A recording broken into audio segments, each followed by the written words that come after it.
হায় আমার জাতি যদি এতটুকু করত যে আজান আওয়াজ শুনতে দেরি, মসজিদ গড়তে যদি দেরি না হতো, যে যেখানে আছে ওইখানে আল্লাহু আকবার বলতে যদি দেরি না করত, তাইলে মনে হয় এক নামাজই যথেষ্ট ছিল।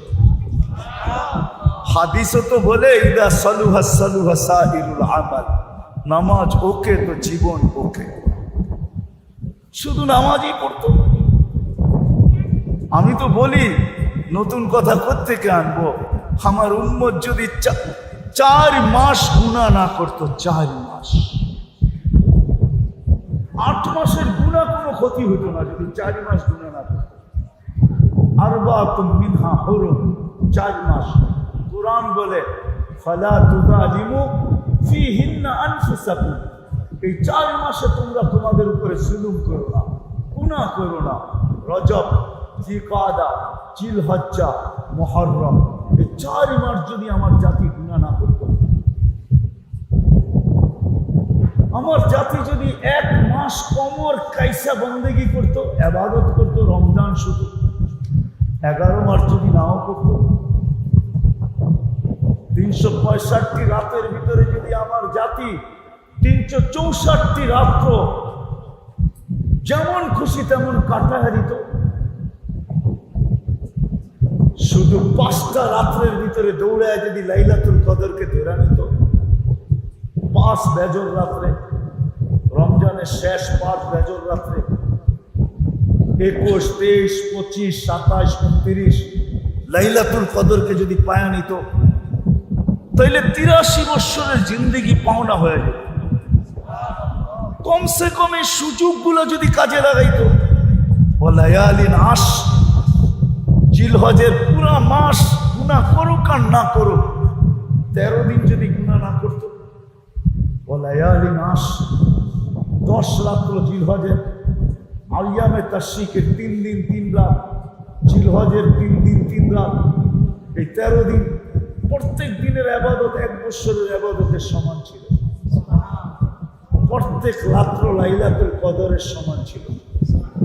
এতটুক যদি করতো তাইলেও তো প্রস্তুতি হয়ে যেত। আসেন মেরে দোস্ত, কণ্ঠনালীতে রু আসার পূর্ব মুহূর্ত পর্যন্ত সুযোগ আছে আমাদের কাছে। শুধু নবীজির কারণে, আমাদের কারণে না, আমাদের নবীজির চোখের পানির কারণে উম্মতের জন্য কানতে কানতে আল্লাহ সুযোগ দিয়া দিয়েছেন, বন্ধু আর কাইদেন না, আপনার কান্না আর দেখা যায় না। ইন্নাল্লাহ ইয়াকবিলু তাওবাতা আবদি হাত্তা ইউগারগির, আপনার উম্মতের কণ্ঠনালীতে রু আসার পূর্ব মুহূর্ত পর্যন্ত আমরা তওবাকে কবুল করি। রব্বে কাবার কসম, কান্নার ভিতরে হাসা দিয়েছিলেন। জিজ্ঞাসা করছে কান্নার ভিতরে হাসি, বলে ইদানিয়া জিবরিল, ইদানিয়া জিবরিল, তাইলে জিবরিল আমার উম্মত বেঁচে যাবে, আমার উম্মত বেঁচে যাবে। সুযোগ আমাদের জন্য রাখছে। বিদায় আসেন আজকে প্রথমে আমরা তওবা করি, অতীতের থেকে তওবা করি। যদি আপনি মনের থেকে করতে চান তাহলে 2 হাত তুলে আল্লাহর কাছে তওবা করেন। রাজি? কে কে রাজি দেখি? পাক্কা বলেন মনের থেকে যে আমি তওবা করব। কি বলতে পারবেন? না, সবাই বলতে চায় না। বলেন মনের থেকে যে তওবা করলাম, আল্লাহ কবুল করো। নামান যদি মনের থেকে বইলা থাকেন, রব্বে কাবার কসম গুনাহ মাফ, আত-তাইবু মিনাদ যামবি কামান লা যামবা লাহু।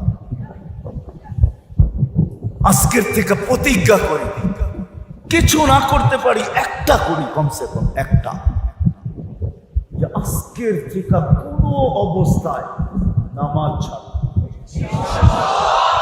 পাক্কা ওয়াদা? সত্য? আল্লাহ কবুল করো।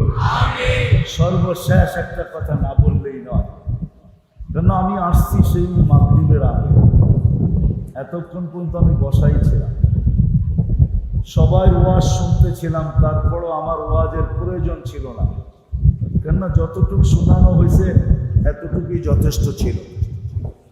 কেননা কখনো কখনো কথা যদি দিলে গাথে তাহলে অল্প কথাই যথেষ্ট হয়।